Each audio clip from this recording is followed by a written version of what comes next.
servitors. Notable pieces, 3 inverters, 1 cipher, 1 assimilator, and the diffuser for beacon. Corollary, eilish, really important. Then my Rahn list, which is a bunch of things that I couldn't fit together because of themes. So I dropped out a theme because I wanted to see if they were good, taking all those pieces. The key pieces are double battle mages, double ryssovass, and Helios. Supporting solos are the priests, so that my ryssovass have immunity cold and +1 hit from veteran leader. And the arcanist, obviously, for Helios, and I have a chimera. Big debate about whether or not to bring double sentinels instead. I lose the chimera. Rahn is basically doing nothing besides CKing my own models, which is just not how Rahn gets played. It's even risky playing 1 chimera. So this is what I got. This is what I brought. It seems fun. I want to focus most of this video on the Convergence player because that's where I feel like the interesting possibilities are. For the Retribution player, which is me, the problems that I am facing are eilish makes it so my battle mages can't do jack, and I'm just worried about his threat range just deleting Helios or deleting the chimera, because in order to have the assassination pressure to just delete Locke, I need Helios, a chimera, and Rahn, and that's assuming she stays back. So I need those tools to get to her and limit her feat, because if she can't come forward to do her feat, then she can't get very much use. I can cast all my spells, do all my stuff outside of her 16-inch feet range. If she comes forward, then I have to go for assassination, because more or less I'm not going to get the attrition I want. And eilish can really limit that. So I also have somewhat of an attrition advantage because of all the push-pulls I can do that can bring in jacks. It's a weird balance where I can just pull 2 or 3 heavies in a turn and murderize them. And the servitors don't really worry my battle mages very much because they need 10s to hit. And they do worry the ryssovass a little bit, but I'm pretty confident I can just get rid of them with chain blasts and the battle mages, with or without feet. There's not very, I think there's only 6 elimination servitors. I feel like his list should have more, but that's just, I don't know, that's preference. The elimination servitors are pretty good, just throwaways. So, on the Convergence side of things, I feel like his keys to victory are eliminating Helios pretty early. And he has massive amounts of threat range to get that done. If you're not familiar with Locke, Locke has red line, so that's +2 speed and +2 strength. Rotowar, so there's another 3-inch threat extension. And then there's the diffuser for another 2-inch threat extension. So she is getting these warjacks anywhere from 14 to 16 inches up the board to hit something. Now, I'm going to have Polarity Shield on Helios the whole game, but she can use her feat to get rid of Helios. So it's on me to put Helios in a spot where if she uses her feat to get Polarity Shield off Helios and kill Helios, I still have a way of assassinating her. eilish can make that really difficult for me since it's dependent on the battle mages and then the ryssovass finishing things off. So, yes, I think his keys to victory are bringing down Helios, and then after that, just trying to either grind out scenario or grind out attrition. So I'm going to do a quick recap of the game, and then I want to go back and throw out some thoughts for you guys on what should be done differently for both the Retribution player and the Convergence player. Turn 1, all the stuff runs up. Runs out of the trample and drag ranges, just in case I get janky or something and try and get it out of shield guard range, and then battle mages pull the rest of the way. So he did this really well. Everything's kind of out of range. Retribution's turn 1. Everyone goes up. This chimera arcs a chain blast, kills the 2 elimination servers that are on the flag. That was nice. He shot a random drift, and I chose its direction, and it ended up right over there by that house. Helios is up there, and Locke cannot be TK'd over the wall because she is a medium base, so that's a pretty big deal. Helios is at I want to say the 13-inch mark. So, before we show what happens here, this is, I feel like, the key turn when things are happening. He ends up beaconing this battle mage, and it kills the battle mage, but yeah, somehow he got something so he could get charge on something and then get to Helios. I can't remember what was involved, but he got to Helios with one of his macro pummeling dudes.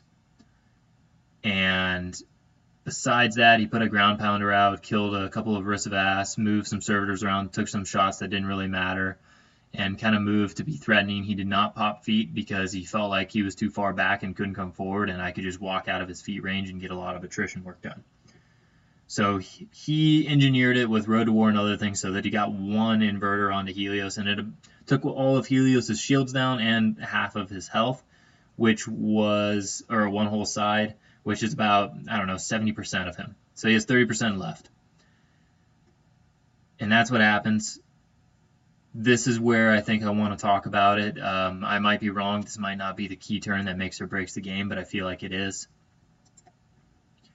So yeah, this is how it ended up. I had repulsor field and poltergeist up, so he put that servitor behind there before he got the thingamajigger in place, and that prevented him from getting pushed back. And he beat up on Helios the whole bench. And you can see my Solo's escort was gone and other things. He threw out a whole bunch of AoE templates, and every single time I just chose the direction so they all ended up in the same place. We stopped actually putting down AoE templates. There's 3 AoEs there, and we only put 2 because it was pointless. I felt cute. So, my next turn, this gets deleted. This gets pulled over here by the battle mages, and then Helios brings it in the rest of the way. Helios deletes that and half deletes that. Ryssovass goes in, delete that. This assimilator, or this inverter that's back here, gets turned around and put out of the zone, and the whole zone gets cleared.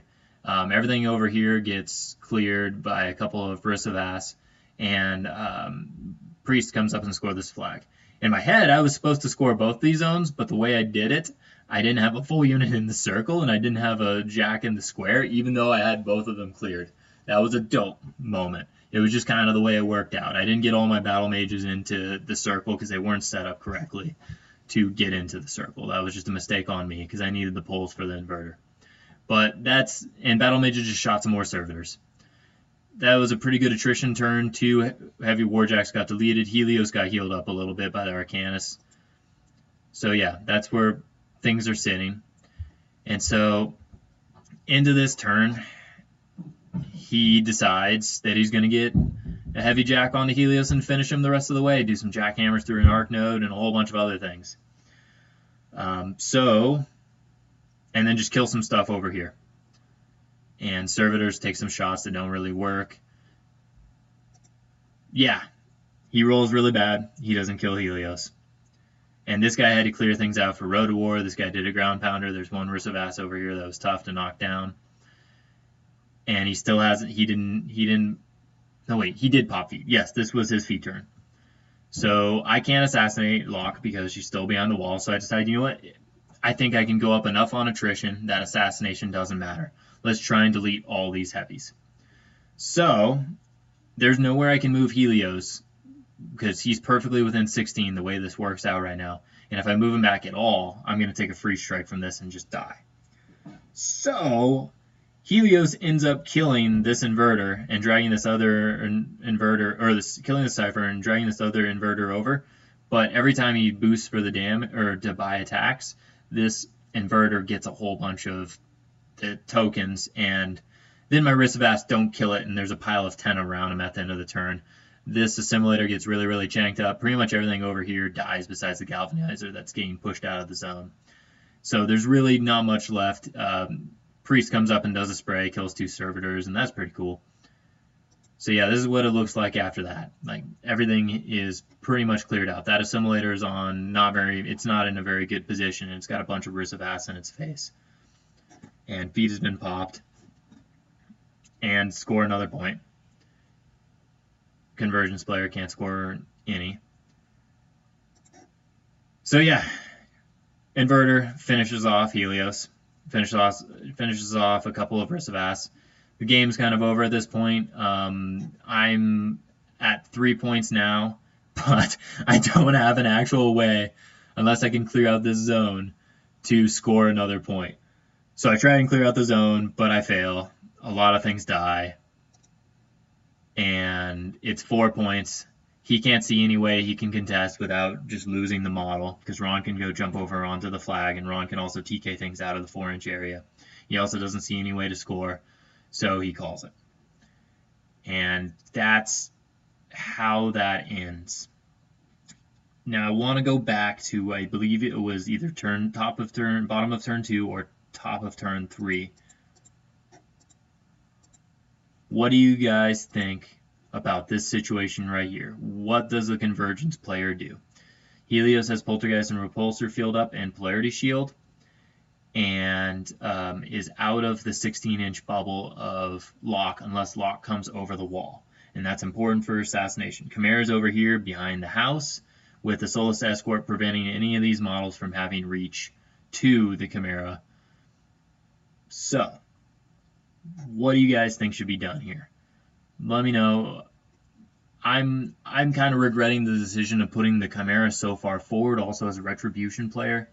One of my fears is that I lose Helios and I lose the Chimera, and then I have no assassination, and Locke gets everything she wants. Maybe I'm missing things. Maybe the key isn't Helios. Maybe the key is destroy, just put Jax into infantry and mow through infantry. I don't know. Maybe that's the plan. He has 2 arc nodes here, one on each side of the board. He has the diffuser that can do its beacon thing, and he has some flares. Yeah,